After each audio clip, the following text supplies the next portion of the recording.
बिस्मिल्लाहिर्रहमानिर्रहीम स्टार्ट करते हैं। ठीक है, सब्जेक्ट है हमारा माइक्रोबायोलॉजी। ठीक है, बीएस बॉटनी 8 सेमेस्टर का ये कोर्स कोड है।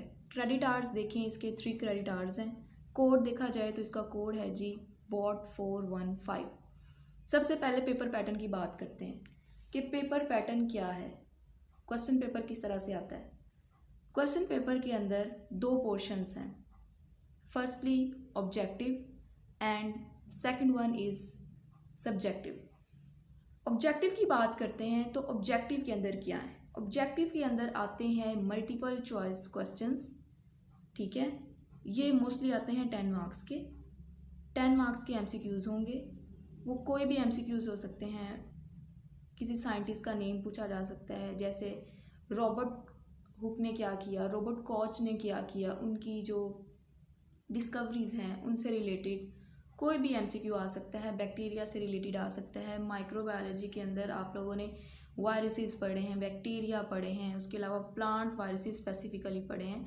तो कोई भी एमसीक्यू आपके कोर्स आउटलाइन से रिलेटेड, आपके कोर्स से रिलेटेड, आपके सिलेबस से रिलेटेड कोई भी एमसीक्यू पूछा जा सकता है। ठीक है, 10 मार्क्स के एमसीक्यूज़ हो गए। फिर उसके बाद ये तो है फर्स्ट पोर्शन ऑब्जेक्टिव का। उसके बाद आता है हमारा second portion, that is short questions. ठीक है, कोई भी स्टेटमेंट्स हो सकती है, जैसे कि शॉर्ट क्वेश्चंस या फिर ब्रीफ क्वेश्चंस। ये मोस्टली आते हैं 20 मार्क्स के। 20 मार्क्स के ये हो गए। इस तरह हो गए कुल मिला के 30 मार्क्स। 10 मार्क्स के एमसीक्यूज़, 20 मार्क्स के शॉर्ट क्वेश्चंस। फिर आता है हमारे पास एक मेजर पोर्शन 30 मार्क्स से related, that is long question, subjective questions या फिर एक्सटेंसिव क्वेश्चन। कोई भी रिटन स्टेटमेंट आपके पास आ सकती है, हैं ये सारे लॉन्ग क्वेश्चंस ही। अब लॉन्ग क्वेश्चंस के अंदर पास्ट पेपर्स को अगर देखें तो लॉन्ग क्वेश्चंस या तो पार्ट्स की फॉर्म में आ सकते हैं, डिवीजन हो सकती है 5 मार्क्स का हर क्वेश्चन हो। ठीक है, आपको 6 क्वेश्चन आए, आपको 5 क्वेश्चंस आए, या फिर आपको 10 मार्क्स के 3 क्वेश्चंस भी आ सकते हैं। तो ये है जी पेपर पैटर्न माइक्रोबायोलॉजी के थ्योरी के पेपर का। अब सब्जेक्टिव के अंदर मैक्सिमम मार्क्स गेन करने का तरीका क्या है। आपको सबसे पहले क्या करना है कि आपने सारा का सारा पेपर, चाहे आपको आता है चाहे आपको नहीं आता, आपने पेपर पूरा अटेम्प्ट करना है। और पेपर अटेम्प्ट करते हुए स्टूडेंट्स इस बात को माइंड से स्किप कर देते हैं कि एग्जामिनर ने क्वेश्चन क्या पूछा है, क्वेश्चन की डिमांड क्या है। जो भी क्वेश्चन आए आपको थ्योरी के अंदर सब्जेक्ट से रिलेटेड, चाहे वो शॉर्ट में हो चाहे वो लॉन्ग में हो, आपने क्वेश्चन के अकॉर्डिंग और मार्क्स के अकॉर्डिंग, मेन कंसर्न होता है क्वेश्चन के according, according to the statement and according to your marks, इस हवाले से हमने क्वेश्चन को अटेम्प्ट करना होता है। मल्टीपल चॉइस क्वेश्चंस तो आपको जो आते हैं, आप श्योर हैं, आप उनको टिक करें। और दूसरी सबसे बड़ी मिस्टेक जो स्टूडेंट्स मल्टीपल चॉइस क्वेश्चंस के साथ करते हैं, वो स्टेटमेंट नहीं पढ़ते। अगर क्वेश्चन पेपर के ऊपर आपको उन्होंने कहा है कि आप इन सर्कल करें, तो यू शुड इन सर्कल।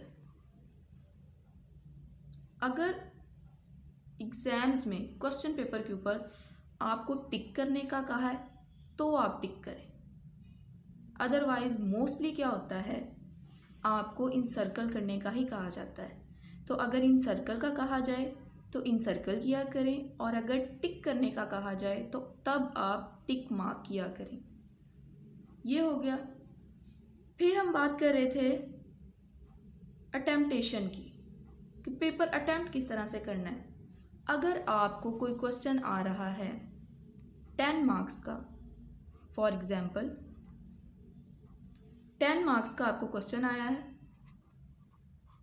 आप उस क्वेश्चन को 4 या 5 मार्क्स के अकॉर्डिंग अटेम्प्ट कर रहे हैं, तो डैट इज़ नॉट गुड।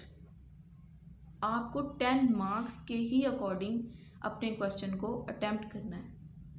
और फिर देखना है कि क्वेश्चन की डिमांड क्या है। क्वेश्चन के अंदर अगर आपको डायग्राम आती है, डायग्राम ऐड करें, ठीक है, उसके सारे पॉइंट्स इलेबोरेट करें। डिवीजन ऑफ मार्क्स के अकॉर्डिंग हमेशा पेपर अटैम्प्ट करना चाहिए। ये बहुत ज़्यादा इम्पॉर्टेंट पॉइंट है जिसको स्टूडेंट्स अंडरस्टैंड नहीं करते while attempting their question paper. और माइक्रोबायोलॉजी की बात की जाए, माइक्रोबायो की स्पेशली, तो ये जो सब्जेक्ट है ये बहुत ज़्यादा इम्पॉर्टेंट सब्जेक्ट है। आजकल तो साइंटिस्ट ने इतनी ज़्यादा रिसर्च की हुई है माइक्रोब्स के ऊपर। माइक्रोब्स होते क्या हैं बेसिकली? माइक्रोब्स के अंदर बैक्टीरिया भी हैं, वायरसेस भी हैं, एल्गी भी हैं, फंजाई भी हैं। All microbes related to our environment. अब माइक्रोब्स हर जगह प्रेजेंट हैं, एटमॉस्फेयर में, हमारी बॉडी के ऊपर एज जर्म्स, या फिर आजकल जो सबसे ज़्यादा कोविड क्या है? कोरोना वायरस है ना, तो virus is also a microbe. तो वायरसेस के ऊपर, बैक्टीरिया के ऊपर, एल्गी के ऊपर, फंजाई के ऊपर अगर आपने ये कोर्स पढ़ना है तो अपना जो नॉलेज है उसको डाइवर्सिफाई करें, अपने नॉलेज को इन्हेंस करें। इससे ज़्यादा से ज़्यादा आप सर्च करें। अपने जो नॉलेज को बूस्ट अप करने के लिए आप क्या करें, ऐसी स्किल्स डेवलप करें। जब तक आप लोग रीड नहीं करेंगे, इस सब्जेक्ट को अच्छे से रीड नहीं करेंगे, आपको किसी भी कोर्स की समझ तब तक नहीं आ सकती। तो आज की जो वीडियो थी वो इसी से रिलेटेड थी कि सबसे पहले आपको पेपर पैटर्न बताया जा सके। पेपर पैटर्न बताने के साथ साथ ये वीडियो बनाने का मकसद ये था कि स्टूडेंट्स जो हैं वो इस बात को माइंड में रखें कि क्वेश्चन को उसकी डिमांड के अकॉर्डिंग ही अटैम्प्ट किया करें। Thank you for watching this video. Hope so आपको वीडियो अच्छी लगी हो। काइंडली चैनल को सब्सक्राइब कर दें और बेल आइकन के ऊपर प्रेस कर दें। Thank you for watching. अल्लाह हाफिज़।